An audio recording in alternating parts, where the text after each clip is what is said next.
Hello दोस्तों, कैसे हैं आप? सीडीपी की पाठशाला में आपका स्वागत है। मैं अनूप आज आपके लिए सीडीपी की पाठशाला में ईवीएस से रिलेटेड एक टॉपिक लेके आया हूँ, जो सितंबर में होने जा रही सीटेट की परीक्षा के लिए बहुत ज़्यादा उपयोगी होगा।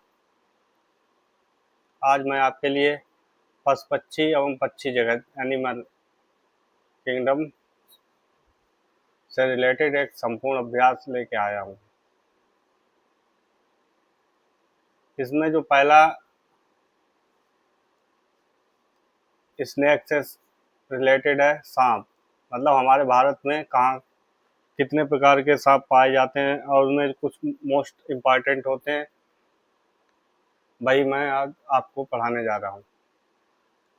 सांप, जहर व ज्ञानेंद्रियाँ।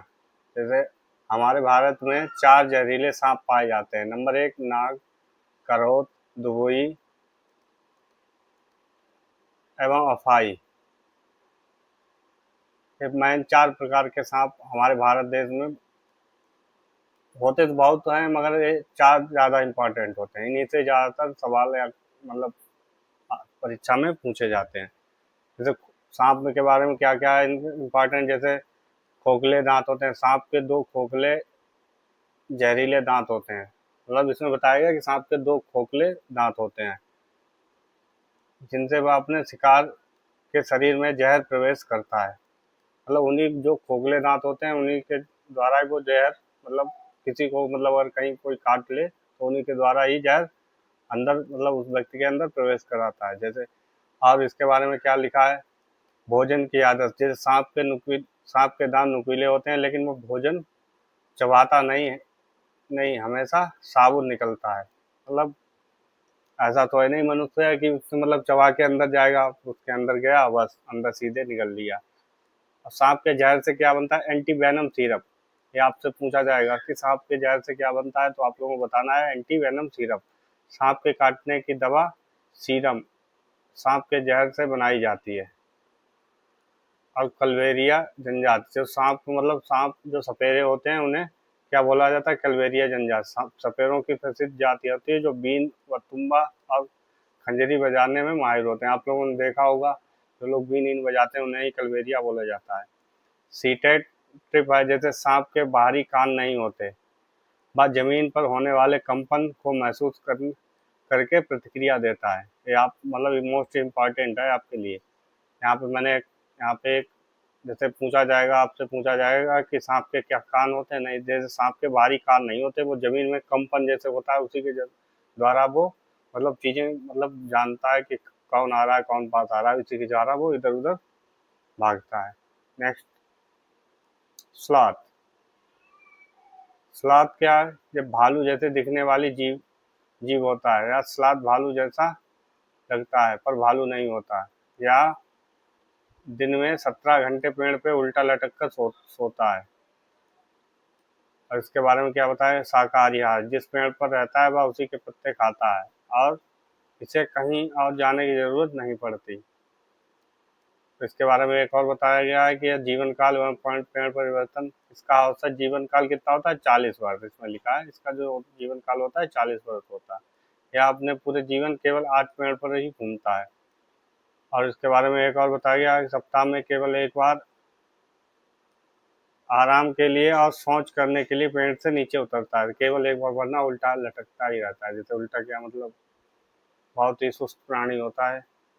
तो इसमें एक लिखा है कि यह 17 घंटे सोने वाला और 40 वर्ष जीवन काल और केवल 8 पेड़ों पर बदलने वाला आलसी जीव है। और तीसरा है इसमें पॉइंट, जैसे गाय, बिल्ली और कुत्ता। इसके बारे में बताया गया है कि गाय के बारे में जैसे आप लोगों से पूछा जाएगा क्वेश्चन कि गाय के दांत आगे वाले किस लिए होते हैं, उनसे वो क्या कर किस लिए होते हैं, तो आपको इसमें जैसे दिया है, जैसे गाय के आगे के छोटे दांत घास काटने के लिए तथा पीछे के बड़े व चपटे दांत घास चबाने के लिए होते हैं। तो आपसे इसमें जैसे क्वेश्चन भी पुटअप होगा, जैसे पूछा जाएगा कि छोटे दांत का क्या कार्य होता है, जैसे उसमें मतलब आएगा तो पॉइंट मतलब आप लोगों को देख के मतलब समझ के, जो मैं यहाँ पे पढ़ा रहा हूँ वही आप लोगों को वहाँ पे विकल्प में दिया होगा, वो सही आपको टिक करना होगा। और यहाँ पे बिल्ली के बारे में क्या दिया है कि इसके दांत अत्यधिक नुकीले होते हैं, जो मांस फाड़ने एवं काटने के काम आते हैं। और कुत्ते के बारे में यहाँ पे दिया है, कुत्ते की ज्ञानेंद्रियां, जैसे कुत्तों का अपना एक इलाका होता है, एक दूसरे कुत्ते की मौजूदगी उसके मल मूत्र की गंध से, जैसे उनका इलाका बटा हुआ होता है, जैसे यहाँ पे लिखा है तय हुआ होता है। वो दूसरे कुत्ते की मतलब आपने देखा होगा स्ट्रीट डॉग, जैसे गली में टहलते रहे, वो एक गली से कुत्ता कोई दूसरी गली में नहीं जा सकता, जैसे वो दूसरा कुत्ता अगर कोई आएगा तो उसके मलमूत्र की गंध से ही वो पहचान लेते हैं। और यहाँ पे एक क्वेश्चन है, जैसे कुत्ते अपने इलाके का निर्धारण और पहचान कैसे करते हैं, तो आप लोगों को बताना होगा कि मलमूत्र एवं गंध के द्वारा। नेक्स्ट, गिलहरी, बढ़ते दांत एवं कुतरना। जैसे गिलहरी के बारे में लिखा है, लगातार बढ़ते दांत, गिलहरी के आगे के दांत जीवन भर बढ़ते रहते हैं।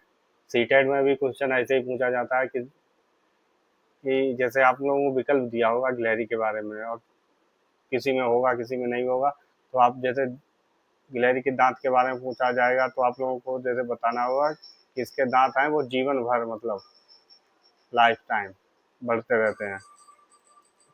इसका क्या कारण होता है, कुतरने का कारण, जैसे दांतों को अत्यधिक लंबे व और घिसने से बचाने के लिए हमेशा चीजों को काटती और कुतरती रहती है। इसका आहार एवं भंडार, जैसे गिलहरी बीजों, अखरोट एवं फलों को कुतर कर खाती है और भोजन को छिपा कर रखती है। शारीरिक बनावट, इसकी पीठ पर धारियां होती हैं और इसकी पूंछ झाड़ीदार होती है। गिलहरी आप लोगों ने देखी होगी, वो कुछ ना कुछ कुतरती रहती है, उसका मतलब कभी भी शांत नहीं बैठती है अत्यधिक। और इसमें जैसे इसके बारे में बताया गया है कि जिसका आहार क्या है, क्या खाता है, जैसे अखरोट हम फलों को कुतर कर खाती है और भोजन को एकदम छिपा के रखती है। यहाँ पे क्वेश्चन है, जैसे वह कौन सा जीव है जिसके आगे के दांत हमेशा बढ़ते रहते हैं और वह कुतरता रहता है। तो आप लोगों को ऑप्शन भी दिए होंगे अलग अलग, तो आप लोगों को गिलहरी पर टिक ही करना है, ये क्वेश्चन मोस्ट इम्पॉर्टेंट है। डॉल्फिन के बारे में बताया गया है, यह एक जलीय जीव व श्वसन, जैसे डॉल्फिन के बारे में बताया गया है कि डॉल्फिन डॉल्फिन एक क्या स्तनधारी, जो अंडे नहीं बच्चे देती है। डॉल्फिन जो होती है वो स्तनधारी होती है,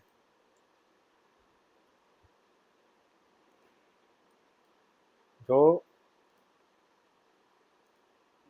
बच्चे अंडे नहीं बच्चे देती है।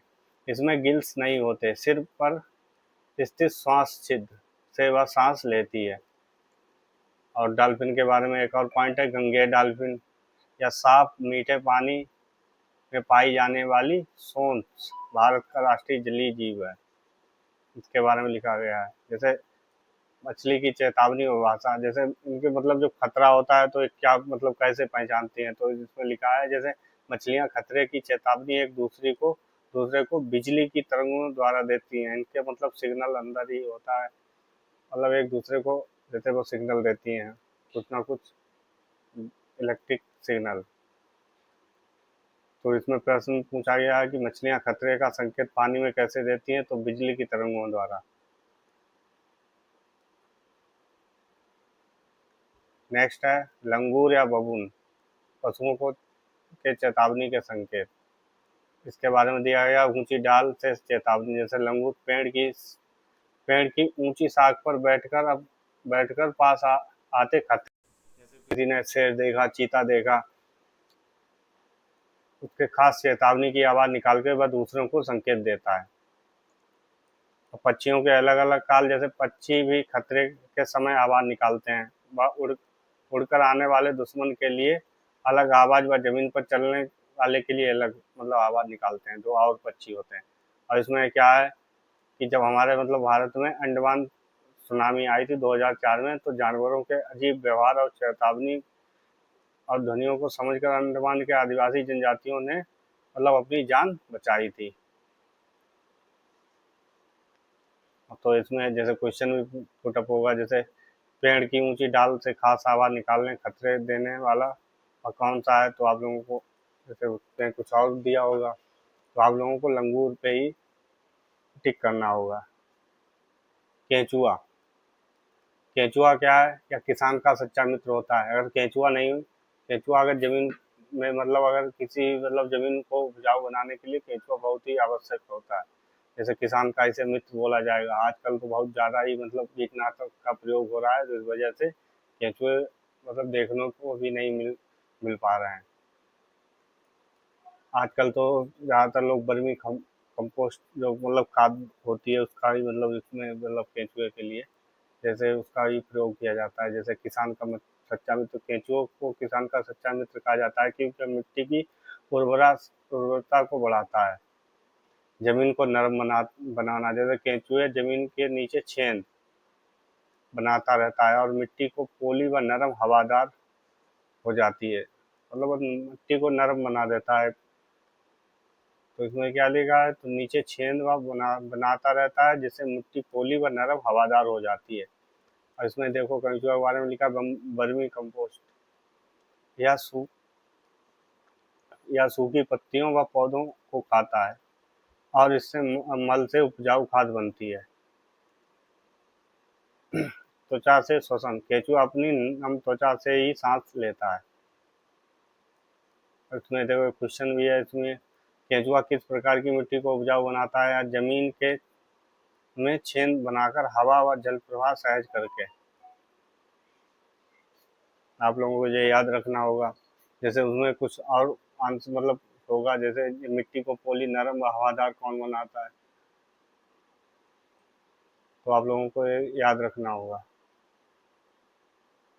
मच्छर के बारे में जैसे नेक्स्ट पॉइंट है, मच्छर व रेशम का कीड़ा गंध व संवेदनशीलता के द्वारा ही पहचान करता है। जैसे मच्छर, मच्छर इंसान के शरीर की गंध, इसमें हाइलाइटर पॉइंट से जैसे मैंने लिखा है, इसमें क्या है, गंध व पैरों के तलवे की गर्मी और शरीर के तापमान से इंसान को अंधेरे में भी ढूंढ लेता है। आप कहीं भी लेटें तो मच्छर आपके तलवे की गर्मी से ही और आपके शरीर के टेम्परेचर से पहचान लेता है। और आप खुद ही देखते हैं मच्छर की आवाज़ भिन भिन आता है।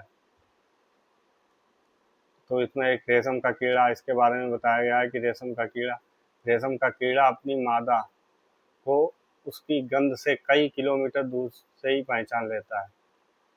इसमें क्या लिखा है, बहुत जैसे आप लोगों से पूछा जाएगा वह कौन सा है जो मतलब कई किलोमीटर दूर से पहचान लेता है, तो आप लोगों को रेशम का कीड़ा ही लगाना होगा। अरे सीधे आप एक जो सॉन्ग आजकल चलता है वो भी याद रखें, उसका भी इसमें प्रयोग होता है। जैसे कई किलोमीटर दूर से ही पहचान लेता है। चींटियाँ, चींटियों के बारे में इसमें लिखा है, जैसे चींटियाँ चलते समय जमीन पर फेरोमोन्स छोड़ती हैं जिससे पीछे आने वाली चींटियाँ कतार बना लेती हैं। चींटियों के बारे में लिखा है, जैसे वह कौन सा कीड़ा अपनी मादा को उसकी गंध से कई किलोमीटर दूर से पहचान लेता है, तो आप लोगों को उत्तर देना है रेशम का कीड़ा। पक्षियों की सामान्य विशेषताएं व हड्डियां व उनके पंख। अब इसमें पक्षियों के बारे में जैसे लिखा है, खोखली हड्डियां, पक्षियों की हड्डियां अंदर से खोखली और हवा से भारी होती हैं, इससे शरीर हल्का रहता है। जैसे पक्षियों की जो अंदर की जो हड्डियां होती हैं वो खोखली और हवा से भरी होती हैं, जिससे शरीर हल्का रहता है, जिससे उनका शरीर मतलब हवा में एडजस्ट मतलब वो कर लेते हैं। स्थिर आंखें, अधिकांश पक्षियों की आंखें की पुतली घूम नहीं सकती, इसलिए वे गर्दन घुमाकर ही आसपास देखते हैं। द्विनेत्री दृष्टि, दो आंखों से पक्षी एक ही समय में दो अलग अलग वस्तुओं पर ध्यान केंद्रित कर सकते हैं। जैसे इसमें एक क्वेश्चन है, जैसे पक्षियों के कान दिखाई नहीं देते, सिर के दोनों तरफ छोटे छोटे छेद होते हैं जो पंखों से ढके रहते हैं। तो आप लोगों को जैसे ध्यान देना होगा कि पक्षियों के कान दिखाई नहीं देते, बट सिर के दोनों तरफ छोटे छेद होते हैं जो पंखों से ढका देते हैं। आप लोगों को ये याद रखना होगा कि जैसे इसमें क्वेश्चन इससे भी आप लोगों से पूछा जाता है। नेक्स्ट, उल्लू। उल्लू के बारे में जैसे आप लोगों को जैसे यहाँ पे दिखाया है कि सामने वो आंखें 260 डिग्री गर्दन मतलब घुमाता है उल्लू। मनुष्य की तरह सामने आंखें होती हैं। जैसे उल्लू की आंखें सिर के अगल बगल ना होकर चेहरे के ठीक सामने होती हैं। जैसे मनुष्य की होती हैं वैसे ही उल्लू की होती हैं। इसका गर्दन का घुमाना, जैसे उल्लू अपनी गर्दन काफी हद तक 270 डिग्री तक घुमा सकता है। आप लोगों को ऑप्शन में 360 डिग्री दिया होगा, तो आप लोगों को याद रखना होगा कि उल्लू केवल जो है 270 डिग्री तक ही अपनी गर्दन घुमा सकता है। 360 मतलब क्या होता है कि मतलब पूरा घुमाना, मतलब गोल, ऐसा नहीं होता है। निशाचर जीव। रात में जागने वाले जीवों को हर वक्त केवल काली व सफेद दिखाई देती है। ये भी आप लोगों को देखना होगा। कभी कभी ऑप्शन में नीली और सफेद दिया होता है, तो आप लोगों को ध्यान से देखना होगा कि जो रात में जागने वाले मतलब जानवर होते हैं उन्हें हर वक्त केवल काली व सफेद दिखाई देती, ब्लैक एंड व्हाइट दिखाई देती है। किस पक्षी की आंखें मनुष्य की तरह सामने होती हैं, तो आप लोगों को ऑप्शन मतलब दिया है उल्लू। मैना। मैना मैना का क्या हिसाब होता है कि ये अपनी गर्दन झटके से, गर्दन मतलब आगे घुमाना, मतलब झटके से गर्दन घुमाना। मैने के बारे में मैना है, इसके बारे में एक विशेषता है कि झटके से गर्दन की गति। जैसे मैना अपनी गर्दन को झटके से आगे पीछे करती है। तो वह कौन सा पक्षी है जो अपनी गर्दन झटके से आगे पीछे करता है? आप लोगों को उसमें दिया होगा ऑप्शन के, अलग अलग कबूतर है, ये है वो है करके, मगर आप लोगों को याद रखना होगा कौन सा, मैना। इसके आवास और भोजन के बारे में दिया, जैसे मैना पेड़ पर मैना पेड़ों के कोठरों व घरों में रहती हैं। वह सर्वाहारी होती हैं, कीड़े मकोड़े फल बीज ये सब खाती हैं। उल्लू बनाम मैना में अंतर, जैसे उल्लू अपनी गर्दन को पीछे तक घुमाता है 270 डिग्री, और वैसे मैना मैना के बारे में, मैना अपनी गर्दन झटके से आगे पीछे करती है, झटके से आगे पीछे करती है। जैसे वह कौन सा पक्षी है जो अपनी गर्दन झटके से आगे पीछे करता है, तो आप लोगों को उत्तर देना मैना। कौवा और कोयल के बारे में, घोंसला व लोहे के साथ, जैसे ऊंची डाल पर घोंसला। कौवा पेड़ की सबसे ऊंची डाल पर, आप लोगों को याद रखना होगा कि सबसे ऊंची डाल पर। और एक होता है बाज, बस सबसे ऊंचे पेड़ की सबसे ऊंची डाल पर बाज बनाता है। ये दो हो गए फैक्ट। इसमें क्या कौवा के बारे में दिया है कि कौवा पेड़ की सबसे ऊंची डाल पर, पेड़ की सबसे ऊंची डाल पर अपना घोंसला बनाता है। घोंसले की इसकी सामग्री क्या होती है? इसमें घोंसले में लोहे के तार, लकड़ी की शाखाएं वगैरह वगैरह और चीजें होती हैं। कोयल की चालाकी। कोयल अपना घोंसला नहीं बनाती है, आप लोगों को याद रखना होगा, कोयल अपना घोंसला नहीं बनाती है।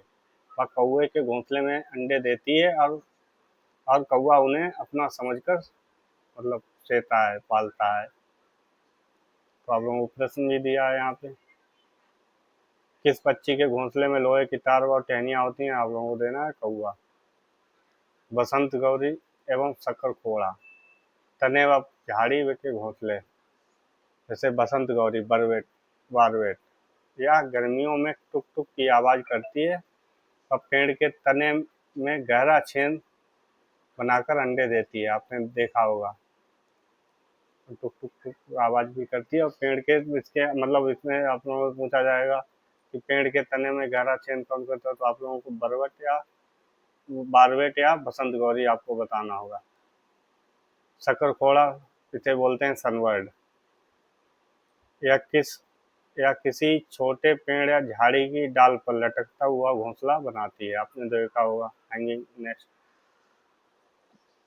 घोंसले के पदार्थ, इसके घोंसले में बाल, बारीक घास, सूखे पत्ते व मकड़ी के जाले होते हैं। इसमें फिर यहाँ पे क्वेश्चन भी एक है, पेड़ के तने में चेन बनाकर अंडे देने वाली चिड़िया कौन सी है? तो आप लोगों को बताना है बसंत गौरी। एक आता है दार्जिलिंग दार्जिलिंग चिड़िया एवं नर बुनकर, सिलाई व चुनाव। जैसे दार्जिलिंग चिड़िया टेलर बर्ड अपनी नुकीली चोंचों से दो पत्तों को सी लेती है और उसे बीच में थैली की में अंडे देती है। अपनी नुकीली चोंच से दो पत्तों को सी लेती है और उसके बीच की थैली में अंडे देती है। नर बुनकर पक्षी, केवल नर बुनकर पक्षी ही सुंदर लटकते घोंसले बनाते हैं। आप लोगों को याद रखना होगा, केवल नर ही पक्षी मतलब मेल बुनकर पक्षी ही सुंदर लटकते घोंसले बनाता है। मादा बुनकर या चुनाव, जैसे फीमेल मादा बुनकर सभी घोंसलों का निरीक्षण करती है और सबसे सुंदर व सुरक्षित घोंसले में अंडे देती है। तो यहाँ पे आपको जैसे यहाँ पे किस पक्षी में नर घोंसला बनाता है और मादा सबसे अच्छे घोंसले में चुनाव करती है, आप लोगों को बताना है नर बुनकर। चील, बाज और गिद्ध के बारे में, जैसे चील या 4 गुना अधिक तेज दृष्टि से देखता है। जैसे चील, बाज और गिद्ध। काइट ईगल में दिया हो, जैसे इनकी दृष्टि मनुष्य से 4 गुना अधिक होती है। चील के बारे में, चील, बाज और गिद्ध के बारे में दिया है कि मनुष्य से 4 गुना अच्छा मतलब गुना अधिक देख लेते हैं। और जबकि इसमें एक और पॉइंट आता है बाघ, बाघ के बारे में मैंने बताया कि वो 6 गुना। तो आप लोगों को ये दोनों चीज़ें आप लोगों को याद रखनी है। इसकी दूरी का अनुमान, जो बस मनुष्य को 2 किलोमीटर दूर से दिखाई देती है वही बस ये पक्षी अपने 8 मीटर दूर से देख लेते हैं। प्रकृति सफाई कर्मी, गिद्ध मृत जानवरों को खाकर पर्यावरण को स्वच्छ रखते हैं। तो यहाँ पे एक प्रश्न है, जैसे मनुष्यों से 4 गुना अधिक दूर तक देखने वाले पक्षियों का समूह कौन सा है? तो आप लोगों को यहाँ पे बताना होगा चील, बाज और गिद्ध। नेक्स्ट, फाख्ता, कबूतर एवं गौरैया। फाख्ता के बारे में दिया है, कांटों के बीच या मेहंदी की मेड़ में घोंसला बनाती है। कबूतर या पुराने मकानों व सुनसान इमारतों व खंडरों में घोंसला बनाता है। गौरैया के बारे में दिया है, या इंसानी घरों के आसपास अलमारी के ऊपर व आईने के पिछले घोंसला बनाती है। आप लोग देख सकते हैं, जैसे फाख्ता है वह कांटों के बीच में या मेहंदी के पेड़ या मेड़ में कहीं भी घोंसला बनाता है। जैसे कबूतर या पुराने खंडर व सुनसान इमारतों के बीच घोंसला बनाता है। गौरैया या इंसानी घरों के आसपास अलमारी घोंसला बनाता है, घोंसला बनाती है गौरैया। अगर आप लोगों को मेरी क्लास अच्छी लगी हो तो लाइक करें, सब्सक्राइब करें।